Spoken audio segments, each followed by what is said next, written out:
to Vitavan. Sandwich செய்யறதுக்கு bread இந்த மாதிரி ஓரங்களை கட் பண்ணி எடுத்து வச்சிருக்கோம். இப்போ சாண்ட்விச்சில் ஸ்டஃப் பண்ணுறதுக்காக கார்ன்,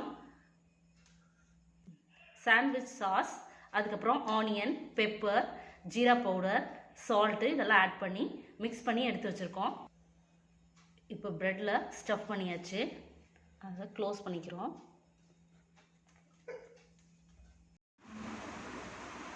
பட்டர் அப்ளை பண்ணிக்கலாம்.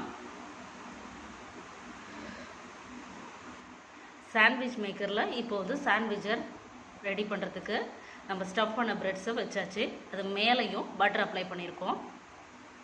இப்போது க்ளோஸ் பண்ணிடலாம். இதில் ரெட் லைட் எரியறது தெரியும். க்ரீன் லைட் வந்ததுக்கப்புறமா நம்ம ஸ்விட்ச் ஆஃப் பண்ணிவிட்டு எடுத்துடலாம். இப்போ லைட் எரிஞ்சிடுச்சு. ஓப்பன் பண்ணி பார்க்கலாம். எஸ், ரெடி ஆயிடுச்சு. நீங்களும் செஞ்சு பார்த்து என்ஜாய் பண்ணுங்கள். தேங்க்யூ. Bye all.